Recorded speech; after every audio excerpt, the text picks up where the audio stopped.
안녕하세요. 장윤선 변호사입니다. 이번 시간에는 합성보석과 모조보석에 대해서 공부를 해보도록 하겠습니다. 먼저 합성보석에 대해서 살펴보겠습니다. 합성석의 정의는요, 천연과 구성성분, 물리적 성질, 외양 등이 동일한 인조석입니다. 물리적 성질은 경도, 비중, 굴절률을 말하고요. 외양은 색상, 투명도, 연마, 형태 등을 말합니다. 천연보석과 외양만 유사한 인조석인 모조보석과는 구별이 되는데요.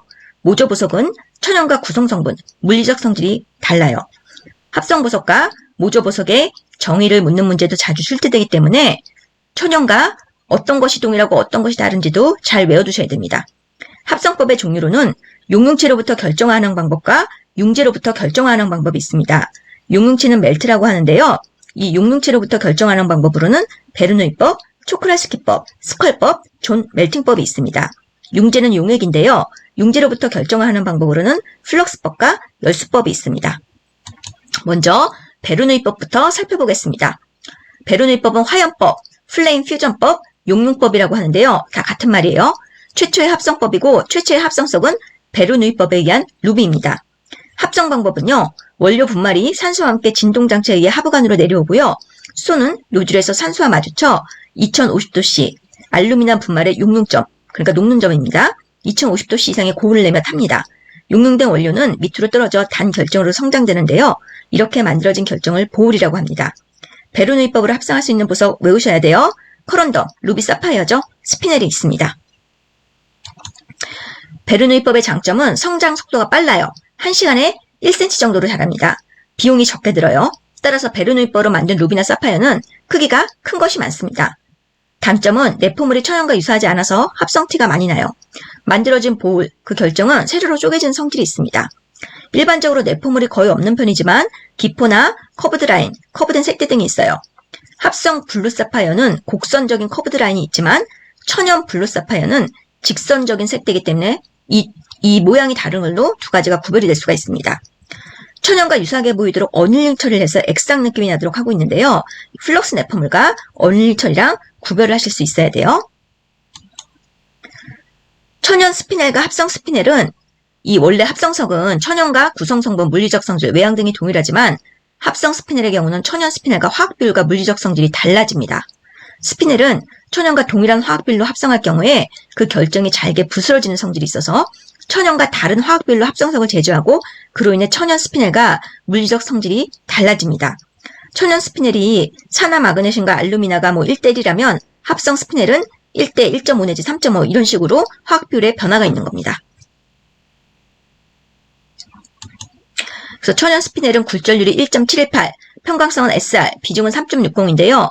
합성 스피넬은 굴절률이 1.728, 더 높아졌죠. 평광성은 ADR, 달라졌죠. 비중은 3.64, 더 높아졌어요. 청색 합성 스피넬은 태비의 소강, 크로스해치 현상이 나타납니다. 자외선 장파에서는 적색이고요. 자외선 단파에서는 백탁한 청색이 납니다. 첼시 컬러 피터에서도 적색 반응이 나요. 천연 적색 스피넬은 자외선에서 적색 반응이 납니다. 그러니까 이 두 가지가 이렇게 색깔이 다르기 때문에 천연 적색 스피넬과 청색 합성 스피넬은 자외선 반응이라든가 첼시 컬러 피터 색깔이라든가 이런 것 좀 잘 외워두셔야 돼요. 합성 스피넬의 내포물로는 기포와 곡선적인 성장선이 있습니다. 합성 스피넬은 적색이 희귀한데요. 일반적으로 화염법으로는 적색의 합성이 불가능하기 때문이에요. 그래서 청색 스피넬이라면 합성인지 여부를 의심해 보시는 게 필요합니다. 자, 그 다음 플럭스법 보겠습니다. 플럭스법은 융제법, 융제 용융법이라고도 하는데요. 여기서 융제는 용액을 말합니다. 플럭스법으로 합성할 수 있는 보석은 커런덤, 루비, 사파이어, 그리고 에메랄드, 알렉산드라이트가 있습니다. 장점은 천연과 유사한 내포물이 생긴다는 거, 원료의 추가 공급이 가능하다는 겁니다. 단점은 비용이 많이 들어요. 성장 속도가 느립니다. 한 달에 1mm, 1년에 2cm 정도밖에 못 자라요. 따라서 큰 보석은 거의 없습니다. 내포물로는 플럭스 내포물이 있고요. 플럭스 내포물은 액상을 가장한 내포물로 끈적끈적한 느낌이 들어요. 위스피 베일상, 담배 연기상입니다. 백금 내포물, 고드름 형태 내포물 등이 있고요. 베르누이법에서 어닐링 처리를 한 내포물과 이 플럭스 내포물은 좀 구별을 하실 수 있어야 됩니다. 그 다음에 열수법은요, 수열법이라고도 합니다. 융제로 물을 이용하고 천연과 가장 유사한 합성 방법이에요. 가장 높은 압력을 사용합니다. 열수법으로 합성할 수 있는 보석은 에메랄드와 수정이고요. 성장 속도는 2주간에 걸쳐 매일 0.33mm 정도 자랍니다. 합성 수정의 내포물로는 빵가루상이 있고요. 내포물이 없는 경우도 있습니다.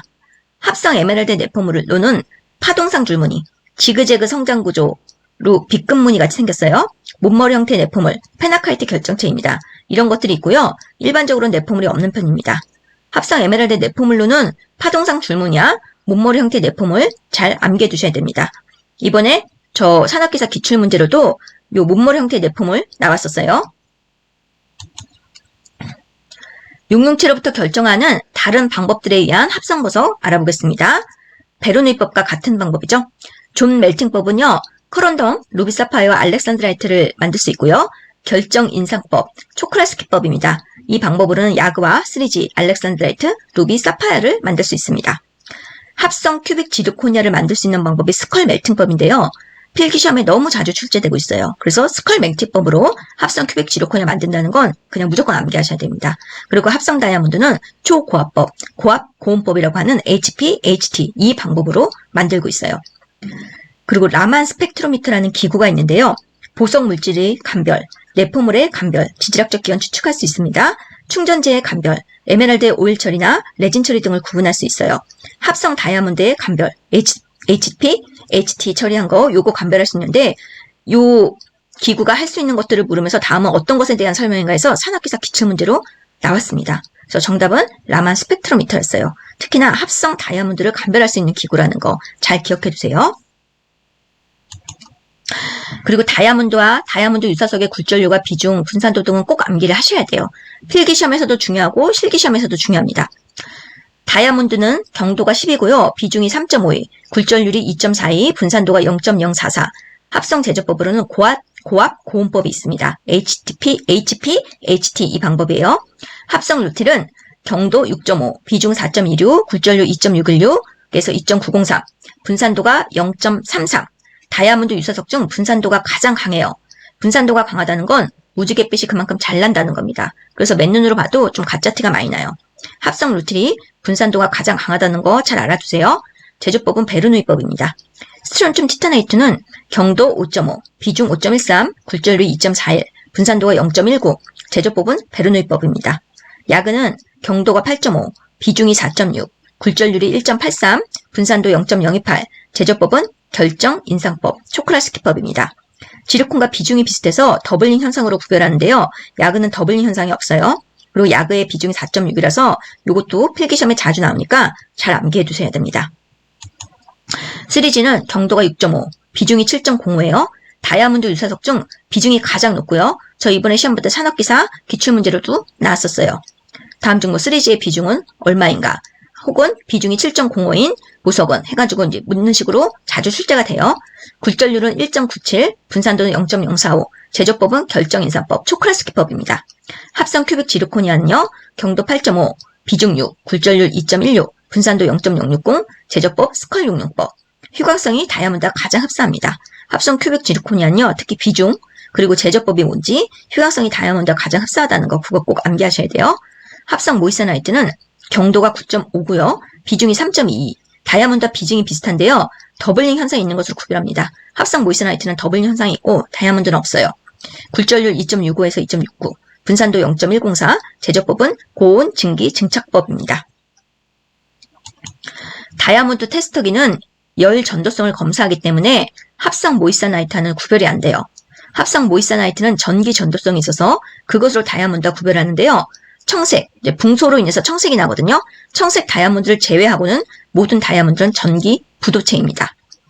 그래서 지금 다이아몬드 테스터기로는 합성 모이사나이트와는 구별이 안 된다는 거 잘 알아두세요. 이 원리가 열 전도성이기 때문이에요.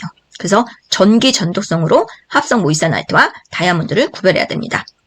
지르콘은 경도가 6에서 7.5고요. 비중이 4.7입니다. 야구와 비슷하죠? 굴절률 1.925에서 1.984. 어차피 OL이에요. 분산도는 0.038. 더블링 현상으로 야구와 구별하고요. 천연 내포물과 능선의 마모 등이 있습니다. 굴절률 OL인 청색 유색 보석은 지르콘밖에 없어요. 청색인데 굴절률이 벌써 OL이나 OTL이면 지르콘이구나 이렇게 생각하시면 됩니다. 녹색은 칙칙한 녹색, 녹과색으로 안 예뻐요. 메타맥트 라인이 있습니다. 지르콘은 분광기 653.5나노미터에서 흡수선이 있어요. 저 이번에 산업기사 시험 볼 때도 기출문제로 나왔는데 지르콘에 대한 설명을 쭉 하면서 지금 여기에 해당하는 보석은 무엇인가? 그러니까 정답은 지르콘이었어요. 그러니까 분광기 654.5 나노미터 흡수성까지도 정확하게 다 나왔고요. 자, 그 다음에 모조보석 살펴보겠습니다. 천연보석과 외양만 유사하고 구성 성분이나 물리적 성질이 달라요. 종류로는 크게 인조유리, 플라스틱, 더블릿, 트리플릿이 있습니다. 인조유리는 굴절률이 1.460에서 1.700, 그러니까 다양하게 나온다는 얘기예요. 평강성은 SR 혹은 ADR, 비중은 2.30에서 4.50, 마찬가지로 다양하게 나온다는 얘기입니다. 플라스틱은 굴절률이 1.460에서 1.700, 인조유리처럼 다양하게 나와요. 평강성은 인조유리와 마찬가지로 SR 혹은 ADR. 근데 비중이 1.87 이하예요. 비중이 낮아서 이것으로 천연석 혹은 인조유리와 구별할 수가 있습니다. 플라스틱이 가벼워요. 더블릿은 이중 접합석이라고 하는데요. 오팔 더블릿, 가닙톱 더블릿, 루비와 사파이어 더블릿 등이 있습니다. 오팔 더블릿은 오팔과 오닉스 혹은 모함을 붙이고요. 가닙톱 더블릿은 알만다이트 가닙과 유색유리를 붙입니다. 루비와 사파이어 더블릿은 천연 무색 사파이어와 합성 루비 혹은 합성 청색 사파이어를 붙입니다. 측면에 접합 경계선이 보이기 때문에 그 측면을 관찰하면 알 수가 있어요. 트리플릿은요, 3중 접합석이라고도 하는데요. 오팔 트리플릿, 에메랄드 트리플릿, 백수정 트리플릿, 사파이어 트리플릿 등이 있습니다. 오팔 트리플릿은 상부에 무색 보석, 중간에는 오팔, 하부에는 오닉스 혹은 모함을 붙이고요. 에메랄드 트리플릿은 상하부에 고시에나이트, 중간에 녹색 접착제를 붙입니다. 백수정 트리플릿은 상하부에 백수정, 중간에 녹색 접착제를 붙이고요. 사파이어 트리플릿은 상하부에 무색 사파이어, 중간에 청색 접착제를 붙입니다. 벌써 이 붙이는 재료들 보면 가짜 티가 확 나죠? 측면에 접합 경계선이 보이고요. 접합 경계막, 그리고 경계막 주위의 기포나 접착제 등을 보면 알 수 있습니다. 포일백이라는 게 있는데요.